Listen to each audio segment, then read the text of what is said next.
Now, if you'd like to know what's in the Sunday papers, but you just don't have the time to wade through all of them, then we're here for you. Over the next 45 minutes or so, we'll be mining the Sunday papers for the important stuff, the funny stuff, and the you couldn't make it up stuff. And here to help me is my expert panel, Steve and Alan, comedian and broadcaster. Steve, welcome back. It's nice to be back again. And also joining us is Joe Phillips, former Lib Dem advisor. Joe, lovely to have you back. And lovely to be here. I'm a bit peeved that Steve and I aren't getting the sparkling English wine later. But, we'll have to go to our own fridges for that, won't we? I'm afraid so. You know, it's going to be lovely having a bit of sparkling wine in the studio. Mm-hmm. However, you know, I've still got a show to do, Joe. So, I can't be indulging No, you'll much. Just be sipping gently to be polite, won't you? Correct. To tickle my nose. Now, let's kick off with, look, what's dominating the front pages, most of them, of course, is the story that's been dominating the news cycle for the last 24 hours. The Wagner Group's armed rebellion that seemed like it was headed straight for a clash with the Kremlin, but turned around after Belarus Alexander Lukashenko intervened to strike a deal between Yevgeny Prigozhin and President Putin. Now, instead of facing charges in Russia, Prigozhin will be exiled to Belarus. After a baffling 24 hours, more questions actually remain than we had yesterday. What position does this leave Putin in? Prigozhin, will he really be allowed to leave peacefully in Belarus? What will the fate befall the defense minister, Shoigu? And also, is this Ukraine's opportunity to strike? Plenty of questions. But, Joe, what did you make of this sort of about turn? I was so shocked reading it on my phone yesterday when I was out and thinking, hang on, the rhetoric was so clear. We're going to stop corruption. We're going to stop the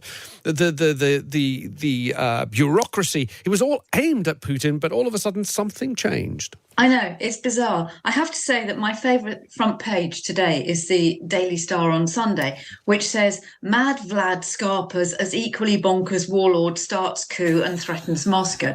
And I think, yesterday was 24 hours of utter chaos, mayhem. You get up in the morning, you go out, you come back, blimey, there's tanks heading for Moscow, looks like there's going to be a coup. And then, as you say, Alexis, all of a sudden, a deal is done. But there is no sign of Prigozhin.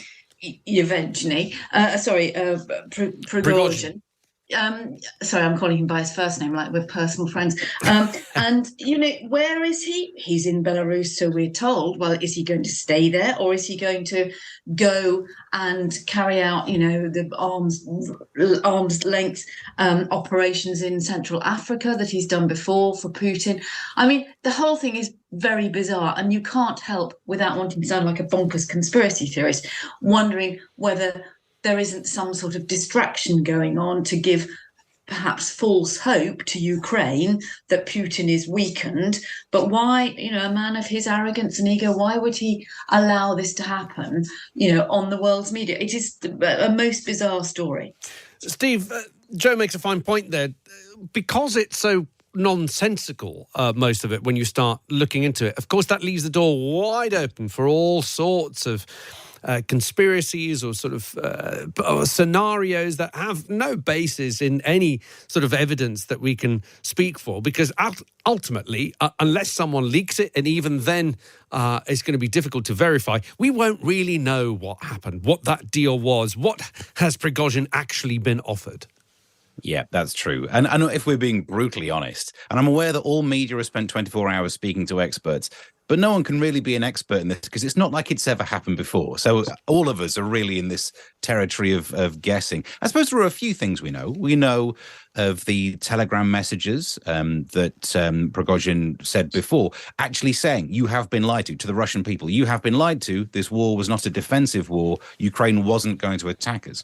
And that message is still out there. And it's not, at the moment, as we speak now, it's not like Putin put down this uprising violently with force. He's not the strongman in this. This is a deal negotiated by another leader. Now, admittedly, Prigozhin will be staying away from any windows if he's got any sense for a good long while. So we'll see how it actually turns out. But this makes Putin look weaker. And we don't know if Prigozhin would have been, if there would have been a successful coup, he wouldn't have installed himself as leader, but anyone else who would have been a leader could have been worse. Maybe this is the best case for the West, to weaken Putin.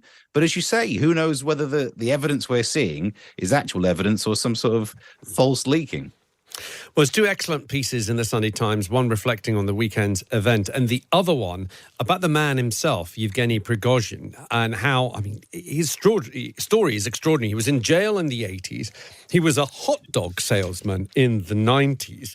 Then he sort of developed a catering business and started getting catering contracts in the Kremlin and then for the Russian army.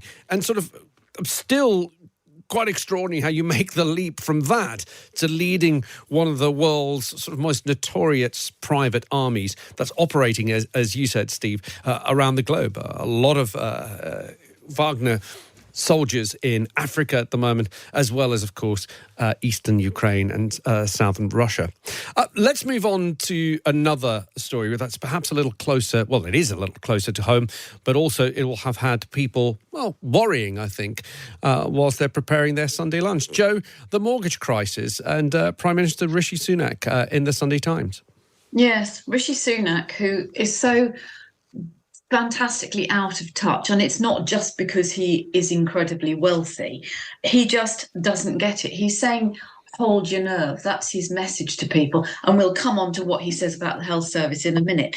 But, you know, people are seeing their mortgage repayments going up by hundreds of pounds every month. That's on top of stubborn inflation. That's on top of, you know, double the rate of core inflation for food prices. And people are really struggling and they're frightened about being repossessed. We know there's a crisis in the rental sector. This is really, really bad. And what's very interesting in the Sunday Times today, that they've seen some internal Labour polling. And what they found that, 1.3 million households due to see their fixed rate mortgage deals expiring this year. So they'll be rocketing up. And homeowners who are traditional Tory supporters showed that 45% of mortgage holders say the mortgage crisis makes them less likely to vote Conservative. And this is particularly in this, Tory heartlands, if you like, the blue wall. And they're blaming the Tories fairly and squarely for our economic failure and the cost of living crisis. Then they're blaming the government far more than the Bank of England or global forces. And Labour, which always has to battle to be trusted on the economy, is seen very much as being trusted on this. And I think the problem is that, Rishi Sunak has been too busy and too distracted with the nonsense of Boris Johnson and, all of that shenanigans. We're all paying the price for the sheer vanity of the Conservative Party that allowed Liz Truss to become Prime Minister, although blink and you miss it. But unfortunately, you can't miss the impact that's had on the economy. And I think, 3 months ago, we might have talked about this, Alexis. I thought if the economy calms down, inflation calms down, there is a possibility that Sunak could do a John Major and, against all expectations, scrape in with a minority in a general election next year. But there's no sign that inflation is going down. He's been foolish to say he's going to halve it by the end of the year. And mortgages are really going to hit home, and those are Tory voters. So I think the Conservative Party are in big trouble. Well, there's an extraordinary piece, as ever, by Caroline Wheeler and Harry York, as well in the Sunday Times. The title is Rishi Sunak Feels the Squeeze on Mortgages and Liz Truss Sees a Chance to Pounce. Now, in that article, Liz Truss, the former Prime Minister, it says here, whose radical budget was blamed for crashing the economy last autumn, jovially told guests at one summer drinks event last week, I think I'm the only Conservative left in Britain. That was Liz Truss. And also in the piece, it is said that there are a few Conservative, I don't know how we're not being given a number, but there are senior figures within the party who are revising their views on Truss. Another ally said the car was on its way to driving off the cliff and she tried to do a handbrake turn. Steve, very briefly, I mean, could there be a chance, surely not, that we see an attempt to put Liz Truss back in charge in order to try and save the election? Absolutely not. Not a chance at all, because it wasn't about the direction the country was going in. It was that thing of the hubris of I will not show my workings on this budget because I'm so right. And it was the lack of showing the maths of it that caused the problem. And also, I mean, the reason we won't go through another leadership election now is because it's already a bit of a laughingstock how many leaders they've been through. If they go through even more, and one of them is a repeat of the one who did 49 days, the lettuce one, then it will be more jokes than substance, and they'd lose even more standing when it comes to trying to win an election. Okay. Well, look, stay where you are, both of you. Plenty more stories coming up to cover in the papers. It's 1:30 now. Let's get your half-hour headlines and sport with Sophia Wensler. Across the UK, on DAB, online and on your smart speaker. This is Times Radio. Thank you, Alexis. Good afternoon. Vladimir Putin's apparently given his backing to the defence minister who the Wagner Group leader was trying to oust. Yevgeny Prigozhin aborted his rebellion yesterday, striking a deal and going into exile in Belarus. But a former British Army chief says that's a matter of some concern, as he could possibly lead an assault on Ukraine's capital, Kyiv, from there. And Lieutenant General Ben Hodges, former commander of the US Army Forces in Europe, tells Times Radio there are still lots of questions about that deal. What is Prigozhin's real future? I can't imagine he's just going to lounge in Belarus for the rest of his life. What about what happens to his enterprise, particularly in Africa and Mali and Libya, where he has most of his troops that are overseas? What did Lukashenko get out of this thing? That's, to me, one of the bizarre aspects. One person's dead and several injured in a roller coaster accident in Sweden. Witnesses say the jetliner ride at Stockholm's Gröna Lund partly derailed. A technical fault with 999 call systems, which led emergency services to tell people not to ring the number, appears to have been fixed. BT says its backup platform is now working and people should use the emergency line as usual. Primary school children have become so ill from vaping they've had to be admitted to hospital. Analysis of NHS English data shows 15 cases involving kids aged 9 or under in the last year. And music stars, sporting heroes and royalty will carry a so-called baton of hope as part of a suicide prevention initiative. An Olympic-style relays beginning in Glasgow with survivors and bereaved families all getting involved. And the weather remaining hot across the southeast with rain in the west, getting heavy and thundery in some areas before spreading eastwards and feeling fresher later on. In day 4 of the Women's Ashes, Australia lead England by 167 runs with 7 wickets remaining. And Tom Clayton now has the sport. As speculation around the future of England midfielder Mason Mount intensifies, it's been suggested that he may be more keen on leaving Chelsea than staying. Manchester United have made 3 bids for Mount, all of which rejected as they failed to meet Chelsea's valuation. But the former Chelsea striker, Tony Cascarino, says he looks ready to leave after what could have been a breakdown in the player-to-club relationship. I just think there's a lot that's gone on. I know he's been injured, Mason Mount, but along the way, his performance has reflected quite an unhappy player. That's how I saw him in sort of recent months when he has played. This morning, the Sunday Times revealed Manchester United could chase Brighton midfielder Moises Caicedo if they can't broker a deal for Mount. On the day of the finals at the Queen's Club Tennis, it's been suggested Emma Raducanu's break is as much for her mental health as it is for her physical health. This year was the first since 2012 that no British players made the semi-finals of the Queen's tournament, as Raducanu recovers from surgery throughout the summer. Former British tennis player Barry Cowan says a lot has been thrust on her very quickly after she won the US Open in 2021. You know, we're talking about someone who expects to be top 10, expects to be top 5, expects to win more Grand Slams. So it has been really difficult for her. And actually, I look at it from actually a positive in many ways, that the injuries that she's had, the operations.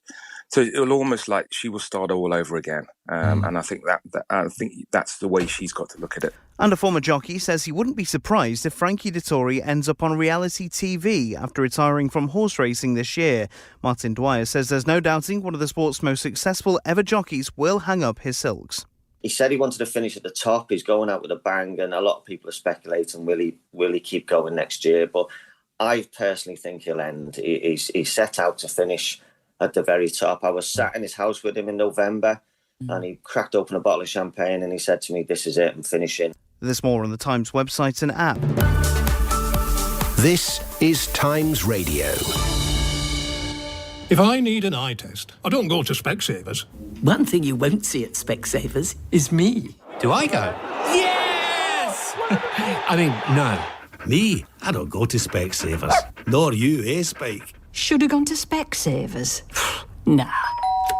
Hi, Specsavers, here for your eye test. They come to me instead. Come in, kettle's on. Thank you. If you can't go to Specsavers unaccompanied, we could come to you. See if you're eligible at specsavers.co.uk/home visits. Joan Meredith, campaigning for a new health system. Jonathan Blake, the first person diagnosed with HIV/AIDS. Clarissa Velasco, who held the hands of people suffering from COVID-19. Our Stories, an unforgettable new book tracing 75 years of the NHS, as told by the people who built it, lived it, and love it. Our Stories, edited by Stephanie Snow, with a foreword by Adam Kay. Our Stories, available now from Waterstones. Download the latest edition of Off Air with Jane Garvey and Fee Glover, available now on the Times Radio app.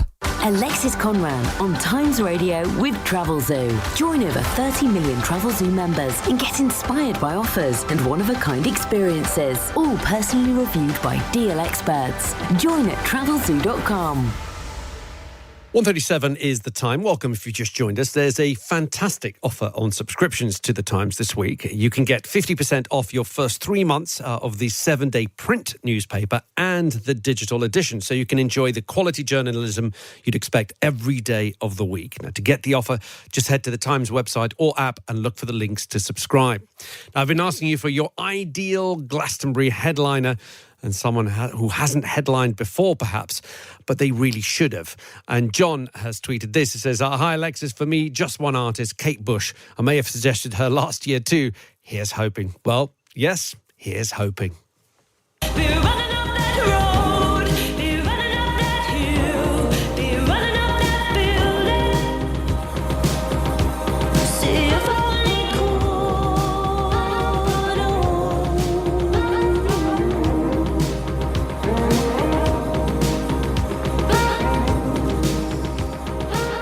Now, that would be a marvellous headliner for Glastonbury.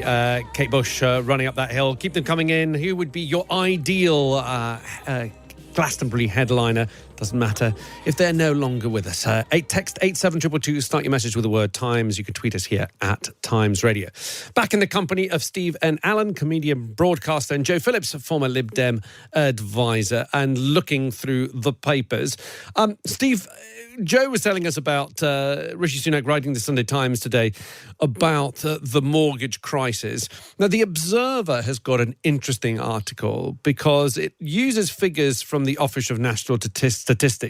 And it's just this analysis that was done by the TUC. And looks at the pay rises for the top 10% of UK earners have soared, whilst the rest of the workforce has seen a decline in wage growth. And considering that the governor of the Bank of England has said, look, we can't keep afford to paying people more money, wage inflation has to be kept under control, that's going to rub many people up the wrong way. It's just a classic example of that gap getting even wider. Yeah, and it almost starts to now feel like an excuse. The idea that, no, we promised you a high wage economy, but what, you want a higher wage? No, not you. The only people who get higher wage economies in this higher wages in this economy are people who are already doing well anyway. So it's going to make the split, the schism in society even worse, which is one of the biggest problems we face. Like, decades ago, the multiplier between the average salary in a firm and the bosses were 3 or 4, and now it's going up to ridiculous numbers. And I don't know how you address that, but I know we're going through another spell where it's getting even worse. Joe, what do you make of this story again when we have junior doctors about to go on to the longest ever consecutive strike days, 5-day strike that's been announced? That's over pay rises. Nurses' dispute hasn't been resolved. Plenty of the train operators still haven't resolved their issues. Teachers as well are also striking a few days in July. Knowing that the top 10% of UK earners, their pay rises have materialised and they've gone up, and also perhaps that those pay rises are contributing to this sticky inflation we have, that's going to be very difficult for the government to turn around to doctors, teachers and nurses and say, sorry, we can't raise your wages because we're trying to keep a low inflation. Well, what is particularly appalling about this is if you remember when the nurses and the junior doctors started balloting on the beginning of their strike action, the government said, oh no, we can't possibly get involved. We'll see what the independent pay review bodies have to say. Now they're saying, because it's rumoured that the independent pay review body is recommending at least a 5% increase for most public sector workers, Rishi Sunak's got the gall to say, oh, we probably won't be able to afford that. I mean, is he really hoping for a general strike to coincide with the by-elections that they're facing? Because he couldn't go about it a better way. It is so insulting to people. And we mentioned, as Steve said earlier, I mean, this gap is widening. And the inequality in this country is now shocking, and it should be shocking to any politician of any party. But, Rishi Sunak just seems to not get it. And I mentioned earlier, he's writing about health in the Sunday papers today. And I have never or rarely read anything quite so patronising as, I experienced a fraction of the work nurses do every day, taking blood pressure, making up beds, or settling patients for the night. I mean, for heaven's sake, has the man never even watched Holby City or anything like that? Casualty. If you were a nurse, you would be so absolutely furious, when you get covered in vomit and blood and a lot worse, and you're dealing with seriously ill people. You don't go around patting people's heads and making the beds up. It's quite extraordinary. This is in the Sunday Times. If people want to read them, of course, you can access it with your subscription. Steve, the Titan submersible, a story that really captured people since the beginning of the week. Unfortunately, of course, the result has been now we know that the submersible imploded within an hour and a half of its starting its descent. The ship, the Polar Prince, from where the Titan submersible sort of gets launched, has now made its way back to port in Canada. There's a big article in the Mail of Sunday. The Royal Canadian Mounted Police is looking into the circumstances around the sub's implosion. Yeah, trying to determine whether an investigation or perhaps criminal charges are warranted. I'd certainly say an investigation, because it's raised an issue that I don't think any of us were thinking about, because we're not all millionaires with money to spend on this, I suppose. But this is one of those things. It shouldn't matter about the amount of money. This is about human life being put at risk. So maybe we should be looking at it. We all spent days going through an anxiety, this story piece by piece. We were all hearing what the conditions would be like if you were trapped down there for 4 or 5 days, what it's like when oxygen runs out. And there was the thing about the cramped conditions, that only one of them would be able to straighten their legs at once.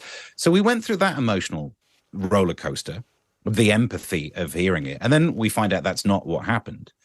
And then there's another version of that story, which is a different tragedy about how it implodes, how the titanium ends would ordinarily in a vessel like that be linked together, but there was a carbon fiber middle part. Some sort of an investigation is clearly needed, because they put people in a vessel that didn't work. And we need to look at this. I mean, I know it's not a huge number of people impacted by it, because not loads of people go and do this, but it does feel very strange that we don't quite have the technology to do it, and yet businesses are running the service without being able to provide it. What's extraordinary is, of course, you learn about first of all, the papers that people had to sign. It was very, very clear to them that there is a risk involved in taking part in the dive. But put that aside, I don't know about you, Joe, but I saw it as almost a sort of an allegory, not an allegory, but an example of why you do need regulation somewhere, because this creator, who also lost his life in the dive, which we should say, was warned several times that combining carbon fiber and titanium for that vessel was unsafe. And his response was to turn around and accuse people of trying to stifle entrepreneurism and creativity, and basically sort of... It was akin to, and I am paraphrasing here, it's health and safety gone mad. And yet this is sort of a big example of perhaps why you do need health and safety. Yes, and I think, one of the people who was most eloquent was James Cameron, the film director, Titanic, obviously, but who is also a highly experienced and skilled underwater oceanographic explorer, and, he knows what he's talking about. And he was absolutely damning about this as you say, this cavalier attitude, which is sort of like, oh, for goodness sake, we get them to sign a no claims thing. They're rich, they can afford it. We're having fun. Don't bore me with, bureaucracy and safety is for little people. Was the thing that came out. I mean, what I found, there was something so disgustingly voyeuristic about it in a way. There is also something quite upsetting, I think, about the resources that were laid on to try and find it. And you can absolutely understand why people want the opportunity to use the kit that they've got, which may come in handy for something else. Meanwhile, there are 500 bodies off a migrant ship that are probably going to wash up on the beaches of the Mediterranean during the summer, which nobody's looking for. And I think, it's that attitude of, it doesn't matter, we don't have to abide by the rules. Actually, companies that behave like that, it doesn't matter whether they're charging people a fortune. They are no better than the people who are putting people to sea in, soggy dinghies. Stay where you are, both of you. Few more stories to pass by you. We're going to be finding out about a bartender that's wanted to curb drunk MPs in the Houses of Parliament, and also an octopus farm, which has given me a lot of food for thought, because I'm worried about my own hypocrisy when it comes to octopus and eating and cooking it. It's 1:47. Plenty of you have been getting in touch with your favourite Glastonbury headliners, perhaps people who have never headlined but really should have. Judy texted in with this suggestion. Let's call the whole thing off. Yes, you say either. And you say either. You say neither. And you say neither. Either. Either. And neither. And neither. Let's call the whole thing off. Oh, yes. You like Louis Armstrong, Ella Fitzgerald there. Let's call the whole thing off. Perfect for a summer festival, says Judy. Thank you for that. Keep your suggestions coming in. 87222. Start your message with the word Times. You can tweet us here at Times Radio. It is 13 minutes to 2. You're listening to Alexis Conran in association with Travelzoo. Joined at travelzoo.com. Times Radio Drive with Canaccord Genuity Wealth Management. Build your wealth with confidence. Tomorrow afternoon from 5, join me, John Pienaar, for a perfectly balanced portfolio of up-to-the-minute news, unrivaled analysis and expert opinion, plus in-depth interviews that take you to the heart of the story. Times Radio Drive. Tomorrow afternoon from 5. With Canaccord Genuity Wealth Management. Can Do is navigating today for a brighter tomorrow. Visit candowealth.com today. Download the free Times Radio app from the App Store or Google Play today. At Villa Plus, we've been matching people to their perfect villa holiday for over 30 years. So whether you want a romantic villa, plus a chance to reconnect, or a spacious villa, plus time to unwind, we're here to help with exclusive, hand-picked villas, plus friendly in-resort teams. Book your perfect summer holiday now at villaplus.com. Villa Plus. It all adds up to amazing. Is inflation bursting your retirement bubble? At RBC Brewin Dolphin, our advice is focused on putting wind back in sails, repairing burst bubbles, and steering your investment plans towards a more certain future. To speak to a financial advisor, search RBC Brewin Dolphin. Good decisions follow smart advice. Capital and any income from it is at risk. Across the UK, on DAB, online and on your smart speaker, this is Times Radio with Alexis Conran. Plenty of you have been getting in touch during our newspaper review. An anonymous texter has got in touch to say, note that banks will not forgo any profits on mortgages. They will rejig the numbers to help more, but they won't lose money, and the likelihood is they'll make more over time. It says, I know I worked in a senior management role in banking for 30 years and lived through all the previous financial and housing crises. Thank you for that. I'm going to have to censor this a little bit. This is referring to Andrew Bailey. He earns £600,000 and is out of touch as Rishi.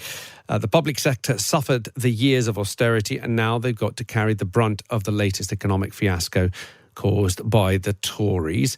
And there was another one here, again, an anonymous one, which I can't find right now, but it was to do with the fact that Liz Truss cannot be solely blamed with the rise in interest rates. She was only in charge for 6 weeks there and thereabouts. But the interest rates, of course, have been seen to go up, not just in the UK, but elsewhere. So it's unfair to pin all of that on Liz Truss's premiership. With me still are Steve and Alan, comedian and broadcaster, and Joe Phillips, a former Lib Dem advisor. Joe, you've got a story that piqued your interest.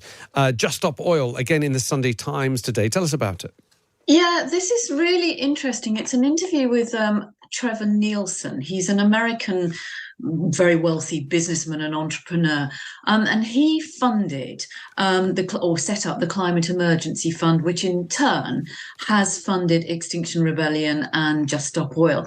But in this, I think it's an exclusive interview. I mean, it's a really, really he comes across as a very thoughtful man, and I thoroughly recommend people to read this interview that he's done. And he's said that he's now pulling out of it because it's become disruption for the sake of disruption. It's become a performance. And what he says, and I think this is the most important thing, is that if you want to deal with something that is the most or the biggest challenge that we as a global population and the world face, you've got to get people to come alongside you. You've got to get people to come with you, and you're not going to do that. And he says, working people that are trying to get to their job, get their kid dropped off at school, survive a brutal cost of living crisis, there's a certain hierarchy of needs that they have. If at the same time they have a pink-haired, tattooed and pierced protester standing in front of their car, so their kid's late for the test, that day, it doesn't encourage them to join the movement. And he said it's not accomplishing anything. It's become counterproductive, and this has to be said by somebody that was involved in the beginning of what it's become. So I just think it's a really interesting and thoughtful piece, and actually quite brave to do it, because he doesn't need to. He's got his business, but I thought it was fascinating. And it's always a fascinating discussion on how do you go about protesting? How do you go about grabbing the headlines, making organisations such as us and other media outlets talk about you if you're not going to cause any disruption? And of course, what you've just mentioned, Joe, the moment you start causing disruption, are you putting people off your cause? It's really a fine balance. Steve, you've got a story for us in the Express today. Westminster drinking culture, the House of Commons are looking for a bartender. What are the qualities they're looking for? Yeah, well, it seems like being a bouncer is more than a bartender is what they're after. They need someone who can cut politicians off when they've had a few too many. That sounds like a really good idea. Maybe don't let them go and vote on any laws as well at the time. So this job pays less than 25 grand because it's in the category of no, you don't get any extra money. Remember how we've got two groups either side of this big split. Mm-hmm. They're expected to deal with problem drinkers and create a warm and welcoming atmosphere for all our customers with the aim of retaining and attracting new customers. I think you've already got plenty of customers coming through your door. The problem is who they are. I mean, we hear so many stories like fights and things breaking out. These are not good traits to be having of people who should be better than us. And it's, we were meant to pick the best of us to represent ourselves in Parliament. And it seems that having access to cheap beer doesn't make that easy. Joe, you've been there. Surely you've had a drink in one of the bars in Westminster. What's the atmosphere like? It's not as bad now as it used to be. I mean, in the old days when the sittings were much, much later, I remember, in fact, I was there on Tuesday evening this week having drinks on the terrace. And I said to the person I was with, gosh, I remember sitting out here at 4:00 in the morning during the Maastricht vote with Charles Kennedy, egg and chips and a bottle of wine. And that was not unusual in those days. So I think it's calmed down a lot. The hours are slightly different, but there is still that sort of boozy culture. And it's that sort of protected environment, which you get in many places. You don't have to go out to mix with the riffraff. You can go down to one of the many bars. You can sit on the terrace on a beautiful day like today. you can go to the subsidised restaurants and all of that sort of stuff. I don't know if either of you are familiar with the fantastic TV series Ted Lasso, Yes. but there is a barmaid in that, May, who runs the local pub. Yes. That's what they need. They need somebody like that, a sort of a kind-hearted battle axe. Kind-handed, but no nonsense. Will tell you when you're out of order and throw you out. I want to finish on this story, which is the octopus farm. It's in the Observer today. Spain is planning in the world's first commercial octopus farm, and is unsurprisingly, it's been met by a lot of controversy. Octopus is a delicacy in countries around the world, Japan, all over the Mediterranean, Mexico, and our appreciation of the intelligence that octopus have and their ability to show affection and recognition, of course, has thrown up this idea of should we be eating them at all? And is it even possible to farm them humanely? Now, bear with me, because I'm suffering a sort of huge bout of sort of looking at myself for extreme hypocrisy. I should admit and say I've captured, that's the right word. No, I've killed, I think it's probably the more right word, octopus, diving in Greece, and cooked it and ate it. I cooked it as my Celebrity MasterChef final dish, had octopus in it. So it would be remiss of me to sort of not mention that when I'm saying I have issues with farming them. I did watch that extraordinary documentary on Netflix, My Octopus Teacher, which sort of proves that these are sentient beings with feelings and ability of recognition. But then again, so are pigs and cows. Why are we picking out octopus, Joe, do you think? I don't know. I mean, I completely agree with you. I think the fundamental thing is, we do hunt, kill, farm, breed sentient beings that have got all those qualities. I don't think an octopus is, particularly, any better than a sheep or a cow or anything else. But I think it's the factory farming that is so grotesque. Actually, if you hunt fairly and squarely, you're giving it a chance, but farming them is revolting. And, actually, would they taste nice? I doubt it. Look at farmed salmon. It's full of fat and quite repulsive. Yeah.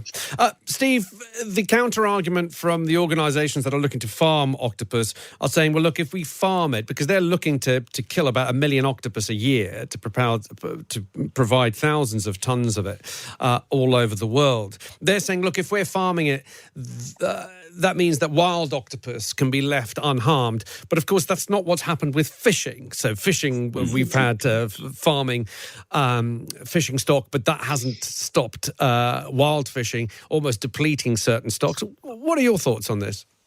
I think there is a difference about the level of intelligence. So I think you can say an octopus is different to a sheep. The some of the things I've been reading about the intelligence level shown by an octopus, it's crazy. It's up there with dolphins. It's up there with, the certain types of crows. These are problem-solving animals. So I think there is, it feels to me anyway, that there's a moral difference between a relatively dumb animal. But pigs are smart. Pigs are very smart. They can be affectionate too.